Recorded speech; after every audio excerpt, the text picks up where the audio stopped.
انشاءاللہ میں گارنٹی سے کہتا ہوں سخت سے سخت مشکل کیوں نہیں ہے وہ بھی حل ہو جائے انشاءاللہ العزیز۔ انشاءاللہ العزیز 2 سے 3 دن یہ عمل کریں گے، سخت سے سخت مشکل کیوں نہیں ہے وہ بھی حل ہو جائے۔ آپ ایسا کریں کہ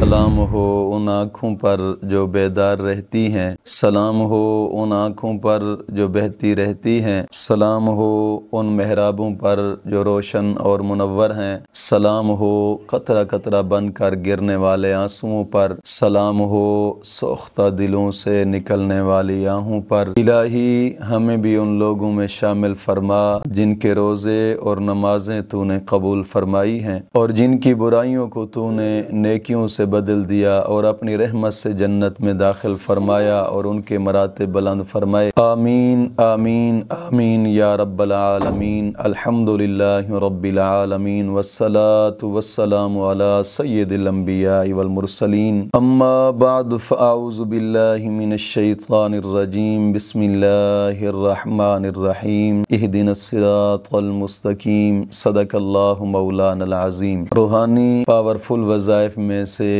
آج ایک اہم سبق دوستوں کی نظر کرنا ہے جو کہ سخت سے سخت مشکل کے حل کا وظیفہ ہے۔ مشکل وقت انسان پہ آتے ہیں اور دنیا کی زندگی یہ ظاہری بات ہے کہ نشیب و فراز انسان کی زندگی کا حصہ ہے۔ کئی لوگ ایسے ہوتے ہیں کہ جو مشکل وقت آئے تو گھبرا جانا، اپنے رب سے شکوے شکایت کرنا یا پھر بالکل مایوس ہو جانا اور ایسے پھر الفاظ بول دینا کہ دائرہ اسلام سے بھی خارج ہو جانا۔ تو آج کا یہ وظیفہ ایسے دوستوں کی نظر ہے۔ سب سے پہلی شرط اس وظیفے کی یہ ہے کہ نماز کی پابندی لازمی ہے اور ہر نماز کے بعد 11 مرتبہ کلمہ طیبہ اور 11 مرتبہ درود پاک یہ اشیاء ضروری ہے۔ اگر انسان نماز کو ہی صحیح طریقے سے ادا کر لے، نماز کو ہی صحیح طریقے سے ادا کر لے تو مشکلات ویسے ہی حل ہو جاتی ہیں۔ جب نماز ہی ہماری صحیح طریقے سے نہ ہو، نہ طہارت ہماری ٹھیک ہو، نہ پھر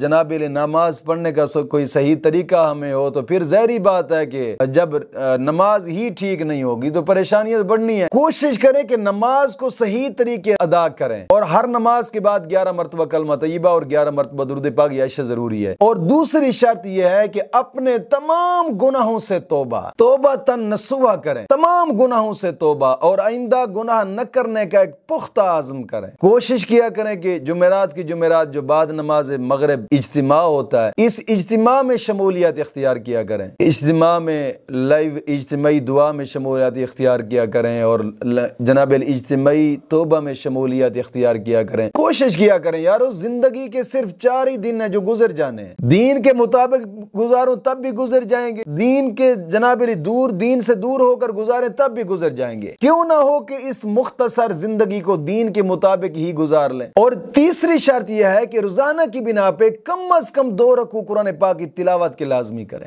لازمی۔ ان 3 شرائط کے ساتھ آپ اس وظیفے کو کریں، انشاءاللہ میں گارنٹی سے کہتا ہوں سخت سے سخت مشکل کیوں نہیں ہے وہ بھی حل ہو جائے گی انشاءاللہ۔ آپ ایسا کریں کہ نماز مغرب کے بعد صلاۃ الاوابین پڑھیں 6 رکعت اور پھر اس کے بعد 2 رکعت نماز نفل حاجات پڑھیں، 2 رکعت نماز نفل حاجات پڑھ کر پھر 11 مرتبہ درود ابراہیمی پڑھیں اور پھر 100 مرتبہ مکمل 100 مرتبہ سورۃ فاتحہ پڑھیں الحمدللہ رب العالمین، 100 مرتبہ پڑھ کر پھر جناب علی 11 مرتبہ درود ابراہیمی پڑھیں، پھر اپنے رب کی بارگاہ میں دعا کریں، گڑ گڑا کر رب کی بارگاہ میں دعا کریں، رو رو کر رب کی بارگاہ میں دعا کریں، انشاءاللہ اللہ کے فضل سے مشکل حل ہو جائے گی۔ اور پھر اس کے بعد چلتے پھرتے اٹھتے بیٹھتے جس وقت بھی آپ کو ٹائم لگے درود تنجینا نہیں چھوڑنا، یہ درود تنجینا پڑھتے رہنا ہے انشاءاللہ العزیز۔ انشاءاللہ العزیز 2 سے 3 دن یہ عمل کریں گے، سخت سے سخت مشکل کیوں نہیں ہے وہ بھی حل ہو جائے گی انشاءاللہ العزیز۔ مولا کریم دین متین کی سمجھ عطا فرمائے۔